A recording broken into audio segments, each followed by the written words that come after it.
책으로 승부입니다. 유대인 이야기로 세계 경제사에 대해서 함께 공부하겠습니다. 이번 시간에는 독점을 향한 인수합병의 시작에 관한 내용을 살펴볼게요. 록펠러는 석유 산업에 투신한 뒤에 기술 개발, 그리고 현장 밀착 경영을 통해서 원가 절감 요소를 찾아냈어요.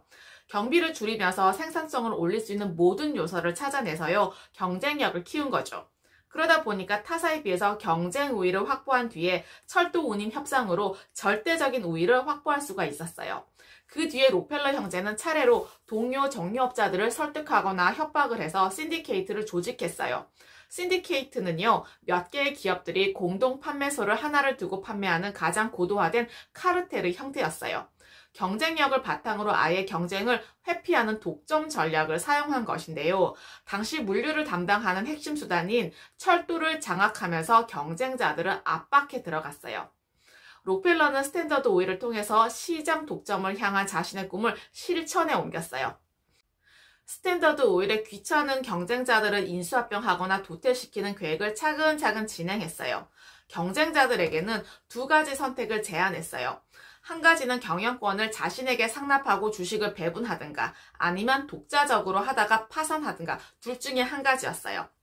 록펠러는 규모의 경제를 믿고 있었어요. 덩치가 커야 철도 협상도 더 수월하게 진척시킬 수가 있었던 거죠.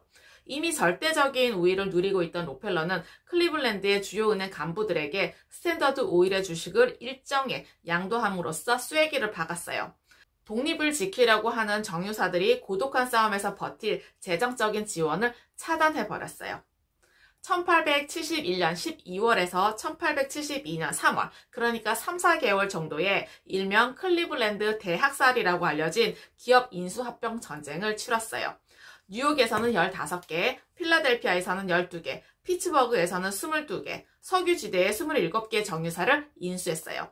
전쟁이 끝나면서 스탠더드 오일만 홀로 우뚝 서 있었어요. 찰스 다윈의 진화설이 생태계뿐만 아니라 산업계에도 그대로 적용되고 있음을 보여준 셈이에요. 록펠러는 이런 적자 생존 세계에 꼭 맞는 사람이었어요.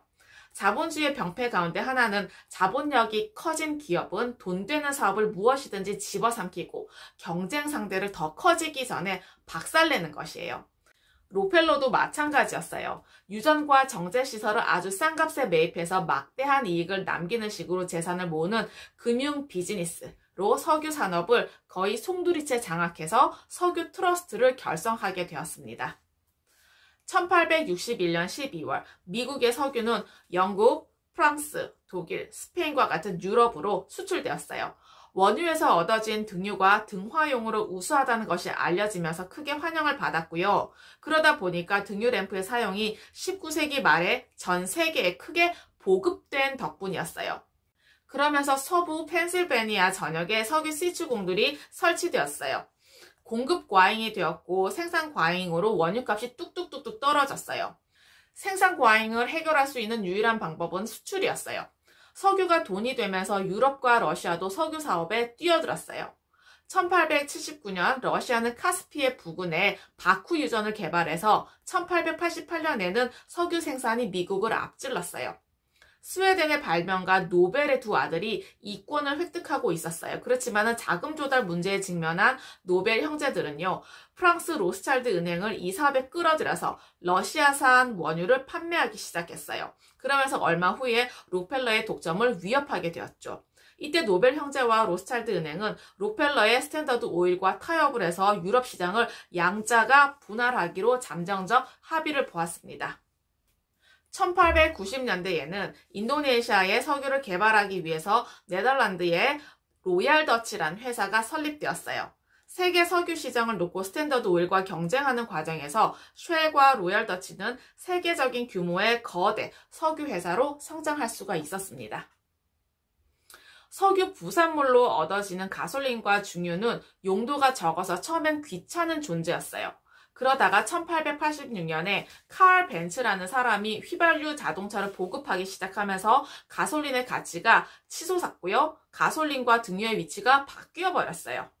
이어서 1903년에 헨리 포드가 포드 자동차 회사를 설립을 하고 라이트 형제가 12마력의 휘발유 엔진에 프로펠러를 장착한 글라이더로 비행에 성공하면서 휘발유 시대가 도래하게 되었어요. 록펠러는 창업한 지 9년 만에 미국 전체 석유의 95%를 스탠더드 오일의 정유 탱크 속에 틀어줄 수가 있었어요. 이것이 그 유명한 독과점 신디케이트의 효시예요. JP 모건이 철도왕 벤더빌트로부터 거대 철도 회사를 넘겨받은 시점이었어요. 이 유례 없는 독점의 이면에는요, 군사작전을 방불케 하는 교활한 수법이 숨어 있었어요.